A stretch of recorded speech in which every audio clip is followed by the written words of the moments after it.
If you're a filmmaker or videographer and you're looking to capture epic looking shots of someone, how do you do it? Well, in this video, I've got 10 easy gimbal moves that will instantly give your footage that cinematic look. It's coming up.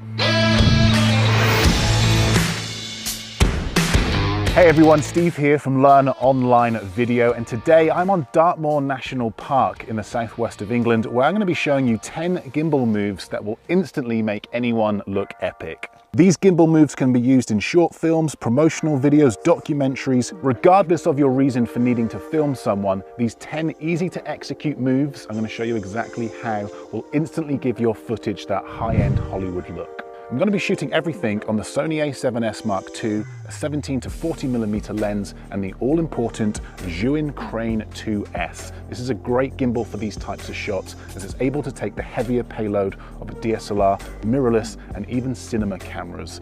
But as always, I'll link all gear used in this video, as well as my camera settings, in the description below. With that out of the way, let's jump straight into this tutorial with gimbal move number 1.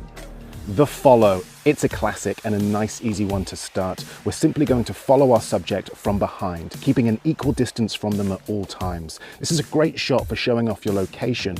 Keep your subject in the center of frame, and as always, keep your movement smooth and consistent. Also experiment with your angles, focal length, and distance from your subject. Here is the same shot from a lower angle, a wider focal length, and from further away. Okay, number 2, the reverse follow.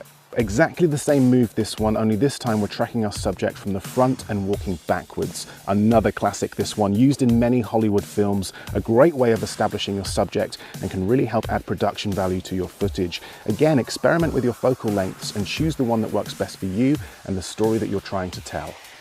Okay, number 3, the step in reveal. Similar to the reverse follow, we're going to track our camera backwards and then have our subject step into frame.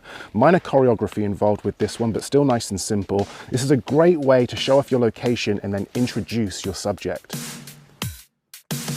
Okay, number 4, the mini jib reveal.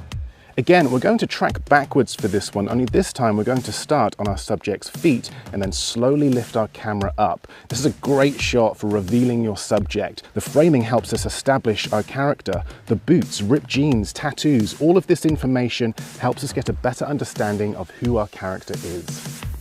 Okay, number 5, the side track.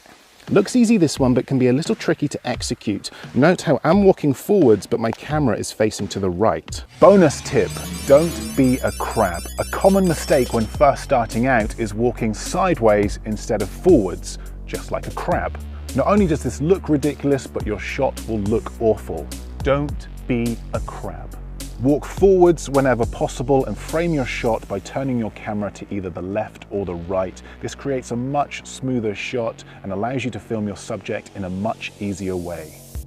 Number 6, the chest transition. Getting a little bit more creative now, and we're going to need 2 shots to pull this one off. Shot number 1, push forward towards your subject and then stop directly in the middle of their chest. The aim here is to end your shot on a black frame. Okay, shot number 2, we now want to start our shot on a black frame.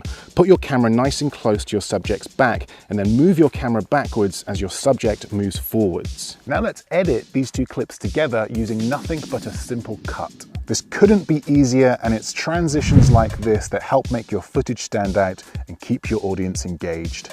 Okay, number 7, the soft focus reveal. We're going to shoot this one in reverse. Start by framing your subject and locking your focus on their face. Hold your shot for just a few seconds and then pull backwards until you have a wide shot of your subject. We're then going to reverse this shot so that the camera pushes forwards in soft focus and then reveals our subject as we get closer. A great way of adding a bit more intrigue to a character reveal and ensures that you hit your focus every single time. Okay, number 8, the wipe transition. Again, for this, we're going to need 2 shots. Shot number 1, track your subject from the side and use something in the foreground to wipe past the camera. I'm going to use this tree. Get your camera nice and close to your foreground and make sure it fills the whole of your frame. Let's see that again and hold it there. This is what we're looking for, an unidentified blurry mess or motion blur. Shot number 2, we're now going to start our second shot on an unidentified blurry mess. I'm going to use another tree and try and match the speed of my first shot, as this will create a much more seamless transition. Now let's edit these two clips together using nothing but a simple cut. And just like that, we've created an in-camera transition that can be created very quickly using any editing software. Okay, number 9, the orbit. We're going to walk around our subject in circles, keeping an equal distance from them at all times. I recommend shooting this on nice, solid, even ground, and try to keep your subject in the center of frame. This is another camera move used in many Hollywood films. Director Michael Bay loves this one. Experiment with your angles and focal length. The wider your shot, the more of the environment you will see. Also, angle your camera up slightly and you will get a much more dramatic look. Number 10, the fake drone shot. One of my favorite gimbal shots, this one. Get nice and close to your subject, shoot wide and pull back while slowly lifting your gimbal up as high as it will go. Shoot this at a location with an epic view, and just like that, you've shot what looks like a drone shot. Sure, you don't get the height of a drone with this, but it definitely replicates that smooth, elevated camera movement usually associated with drones. Perfect as an ending shot to your sequence or film, and great for showing off your location. So those were 10 gimbal moves as individual clips. Now let's edit this footage together to create a sequence using music, sound effects, and color grading.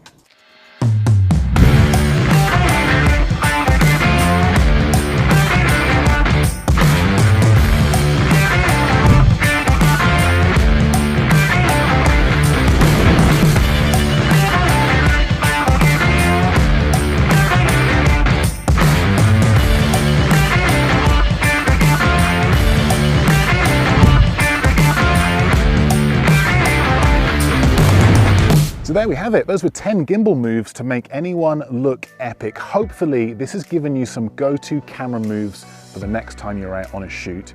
If it has and this video has helped, do let me know. Give it the old thumbs up. A big thank you to Explorer Man Dan for helping out. A huge thank you to Zhuin for sending out the Crane 2S for me to try out. And thank you for watching. And if you'd like to see more content like this, learn more about video production, then you can do that by watching one of my other tutorials just over there. But that's it from me. Thanks for watching, and I will see you in the next video.